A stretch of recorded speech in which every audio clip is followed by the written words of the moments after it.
చూడండి మీ అభిమాన సీరియల్స్ పూర్తి ఎపిసోడ్లు ఉచితంగా సన్ నెక్స్ట్ యాప్లో టీవీలో ప్రసారమైన వెంటనే ఇప్పుడే యాప్ని డౌన్లోడ్ చేసుకోండి.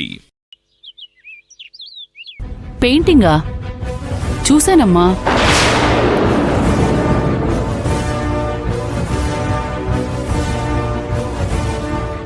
అదే ఇందాక నువ్వు వచ్చినప్పుడు నీ చేతిలో చూశాను. అదే కదా? బావుందమ్మా. మర్చిపోయిన లెటర్ కోసం వచ్చి బదులుగా పెయింటింగ్ వదిలేసావా?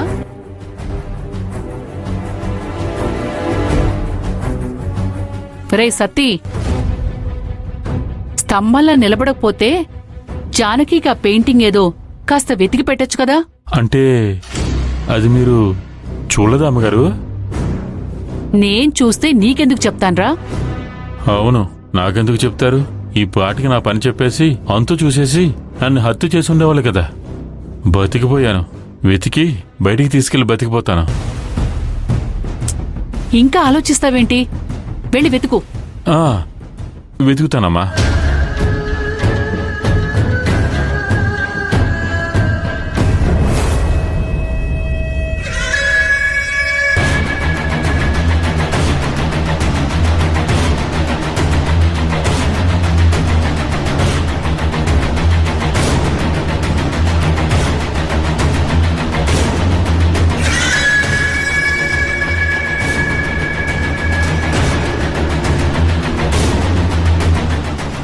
ఎక్కడ లేదేంటమ్మా?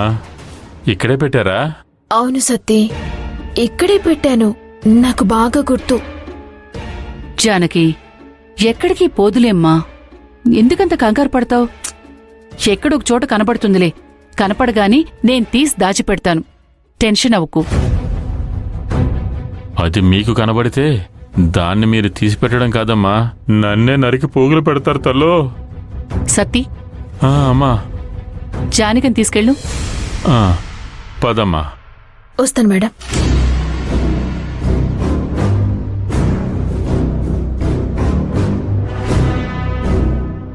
ఇక్కడే పెట్టింది ఎక్కడికి పోతుంది?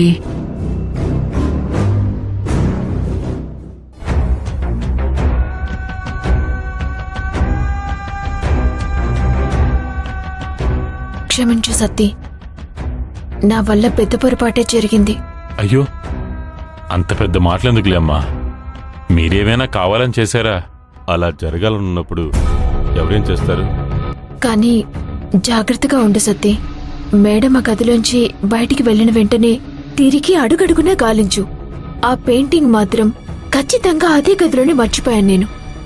100% ఆ గదిలోనే ఉండాలి. ఉంటుంది. ఎందుకైనా మంచిది నువ్విప్పుడే వెళ్ళి మేడంకి ఏదో ఒక సపర్యలు చేస్తూ ఆ పెయింటింగ్ దొరికాక ఆ గది దరిదాపుల్లోనే ఉండు. అలాగేనమ్మా, అలాగే చేస్తాను. ఏం చేస్తావు సత్తి?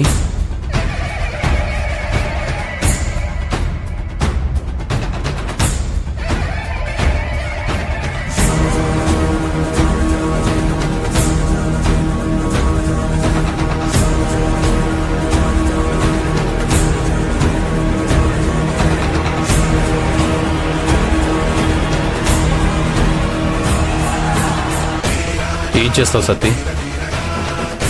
అది నేను నా పర్సనల్ పెయింటింగ్ ఒకటి ఈ ఇంట్లో మిస్ చేసుకున్నాను శంకర్ గారు.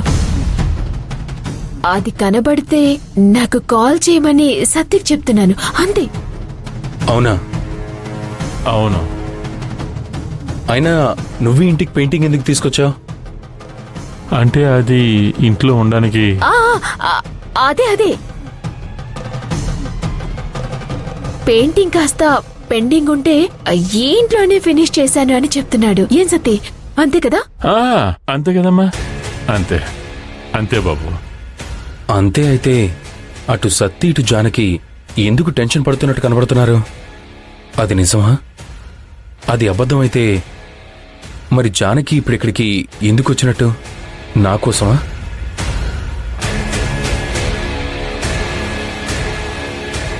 ఓకే జానకి, నేను ఆఫీస్కి వెళ్తున్నాను. వస్తున్నావా? వస్తున్నాను, పదండి. పద. జానకి రా. వస్తున్నాను సార్.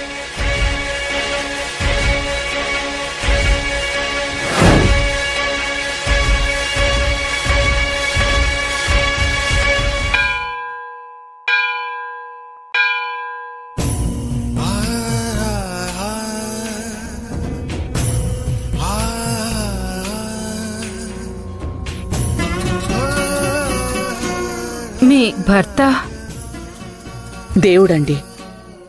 నా భర్త నిజంగా దేవుడు. నన్ను వదిలేసి దేవుడి దగ్గరికి వెళ్ళిపోయారు. కాని నా భర్త దేవుడు కాదండి, దుర్మార్గుడు, నీచుడు. 100 ఏళ్లు నాతో ఉంటాడని నమ్మి తనతో 7 అడుగులు వేస్తే 7 వారాల్లోపే బంధాన్ని హేళన చేశాడు.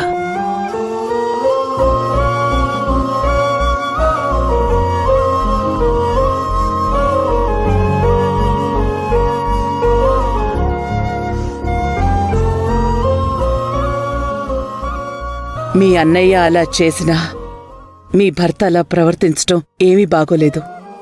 మా అన్నయ్య అలా చేశాడంటే అర్థం ఉంది. తనను నమ్ముకున్న అమ్మాయి కోసం, ప్రేమ కోసం అలా చేసుంటాడు. కాని నా భర్త నన్ను వదిలేసి వెళ్లటంలో అర్థం లేదు కదండి.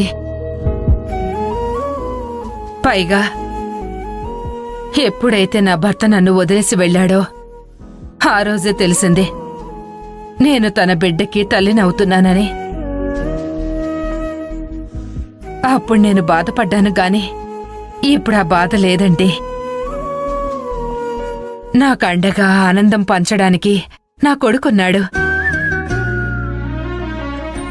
నన్ను కళ్ళల్లో పెట్టుకుని చూసుకునే మా అమ్ముంది. అది చాలండి నాకు. కాకపోతే భర్త వదిలేస్తే నేనెంత నరకం అనుభవించానో, మా పెద్దన్నయ్య ఇంటిని వదిలి వెళ్ళిపోయినందుకో మా అమ్మ అంతే నరకం ఇప్పటికీ భరిస్తుందండి. అన్నయ్య అంటే అమ్మకెందుకో ఎక్కడలేని కోపం వస్తుంది. ఆ కోపం ఇప్పటికీ తగ్గలేదు. ఆవిడ కోపంలో కూడా అర్థం ఉంది కదా. ప్రేమించిన అమ్మాయి కోసం వెళ్లడం తప్పు కాదు. కాని అలా వెళ్లడం వల్ల ఇటు చెల్లెల జీవితం, అటు తల్లి పరువు ఏమవుతుందోనని ఆలోచించకపోవడం, ఆ సమస్యని సరిదిద్దే ప్రయత్నం చెయ్యకపోవడం తప్పే కదండి. చెప్పాలంటే మాది కూడా ప్రేమ వివాహమే. మా ప్రేమని మా ఇంట్లో వాళ్ళు, అటు మా భర్త వైపు వాళ్ళు ఇద్దరూ ఒప్పుకోలేదు. 25 ఏళ్ల వరకు మాకెవ్వరూ లేనట్టే బ్రతికాం. కాని ఈ 25 ఏళ్లలో ఎవ్వర్నీ బాధ పెట్టకుండా బ్రతికాం.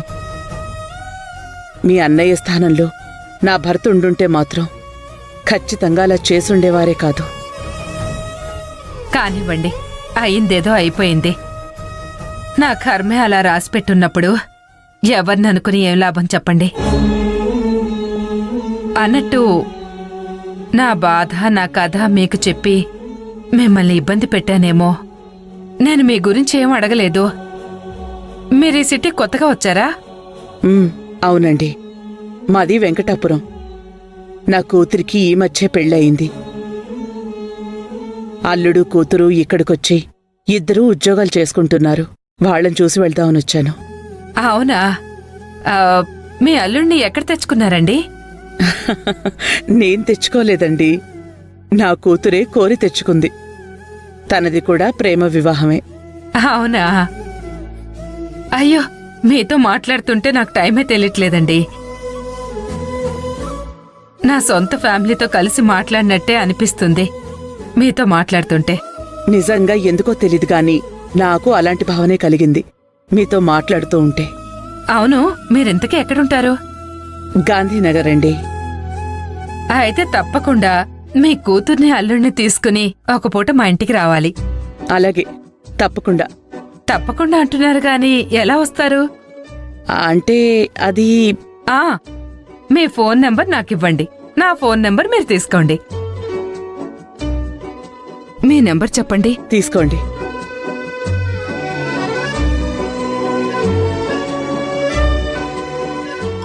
వచ్చింది చూడండి, అదే నా నెంబర్. ఇక నుంచి మనం ఫ్రెండ్స్.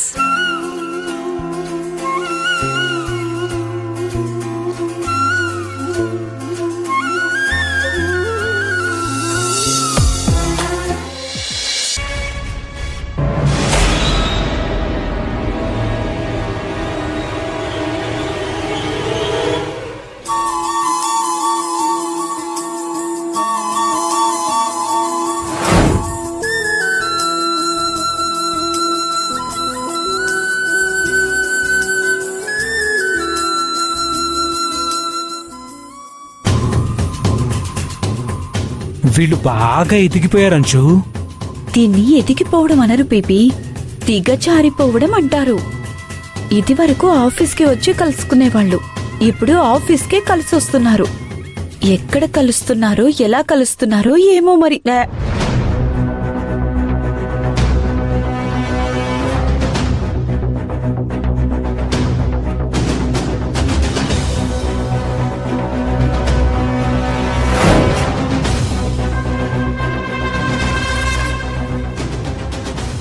వీళ్ళు కలవడం ఈ మధ్య బాగా ఎక్కువైపోయింది పీపీ. ఆఫీస్లో కలవడాలు, ఇంట్లో కలుసుకోవడాలు, ఇప్పుడు కలిసే రావడాలు.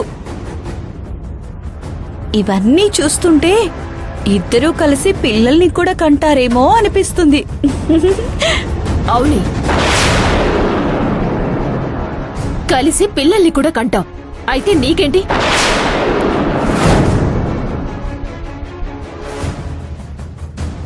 చెప్పవే, నీకెందుకు? అయినా నన్ను పర్సనల్ గా టార్గెట్ చేయొద్దు. ఏదైనా పని విషయం, ఆఫీస్ విషయం ఉంటే మాట్లాడు అని చిలక్కి చెప్పినట్టు చెప్పినా అర్థం కాదేంటి నీ మట్టి బుర్రకి? నా మీద నీకెందుకే అంత ఏడుపు? బాస్తో కలిసొస్తే ఎందుకు నీకంత కడుపుమంట? బాస్తో కలిసొస్తే చాలు, నీ మనసులో ఉండే దరిద్రాలన్నీ తీసి ఏవేవో ఊహించి కట్టుకథలు కల్పించి చాటింపు వేస్తావా నువ్వు?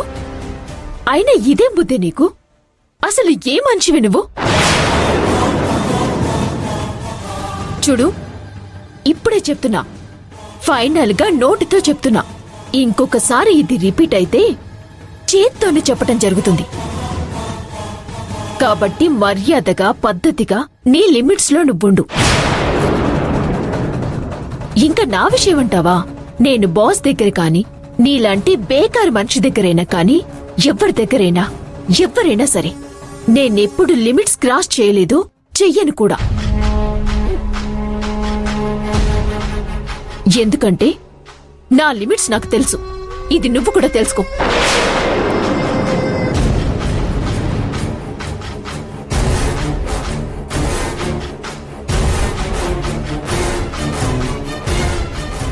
అయ్యో, తనన్న మాటలేం పట్టించుకోకంచు.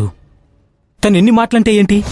సిగ్గు లేకుండా కలిసి పిల్లల్ని కంటాం, అయితే నీకేంటి అని ఎదురు తిరిగి తెగించి మాట్లాడే తనకన్నా నువ్వేం పెద్ద తప్పు చేసావని ఫీల్ అవ్వాల్సింది తను, నువ్వు కాదంచు.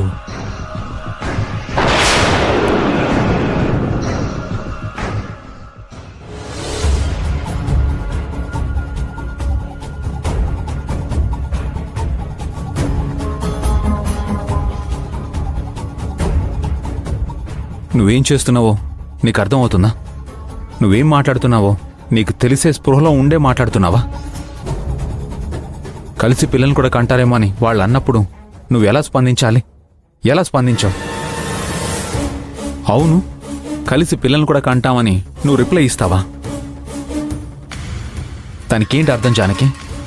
దాన్ని ఎలా అర్థం చేసుకోవాలి? అందులో అర్థం లేదు, పర్థం లేదు ప్రతాప్. ఆ అంశుకి మామూలుగా చెప్తే అర్థం కాదు, అందుకే అలా చెప్పాను. బావుంది జానకి, నువ్వు వాళ్ళకి అర్థం కావాలని అలా చెప్పావు. వాళ్ళేమో అందులో వేరే అర్థాలు వెతుక్కుంటున్నారు.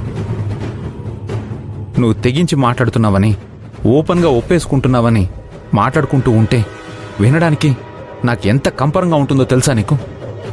నాకు అర్థమవుతుంది ప్రతాప్, కానీ నేనేంటో నీకు తెలీదా?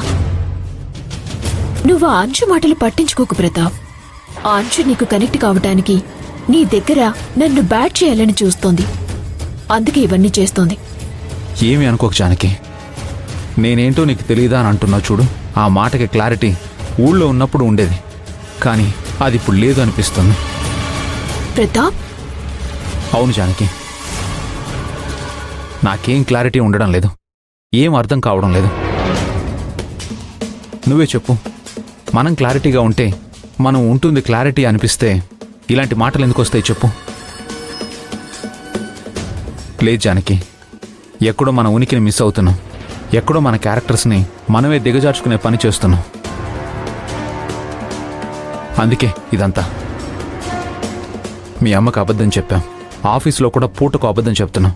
నిజాన్ని నిజాయితీని వదిలేసి ఇలా అబద్ధంలో ఎందుకు బతకాలో నాకైతే అస్సలు అర్థం కావడం లేదు. ఇది నాకు అస్సలు నచ్చడం లేదు. ప్రతాప్,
అమ్మగారు,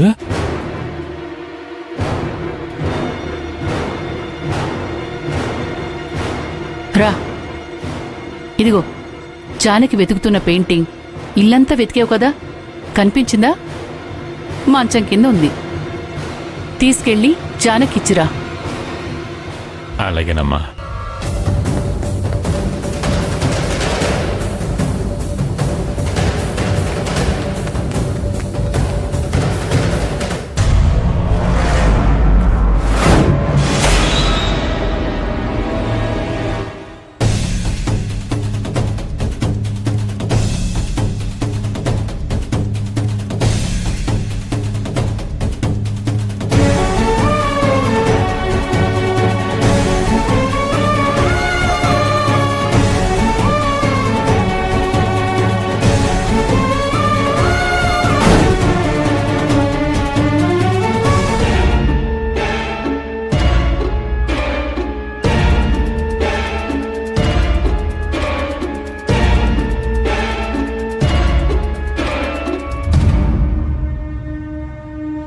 హలో సతీ. అమ్మా, ఆఫీస్కి వచ్చానమ్మా. మీ క్యాబిన్లోనే ఉన్నానమ్మా. మీరు ఇక్కడ లేరేంటమ్మా? నేను శంకర్ సార్తో మీటింగ్లో ఉన్నాను. ఆ పెయింటింగ్ నా టేబుల్ మీద పెట్టేసి వెళ్ళు. సరేనమ్మా.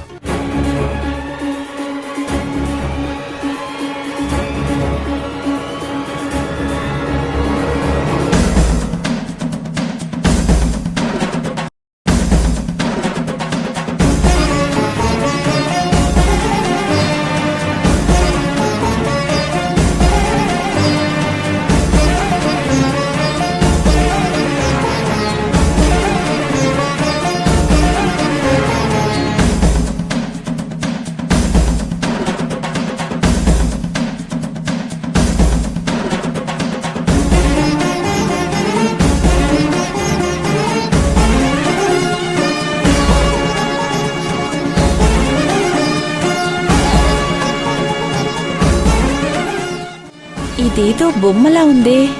అంటే సొంతంగా బొమ్మ వేయించిందంటే దానికిది తీపి జ్ఞాపకం అయ్యుండొచ్చు. ఇలాంటి జ్ఞాపకాలు దానికి మిగలకూడదు. చేస్తా.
ఎవరు చేశారు ఈ పని?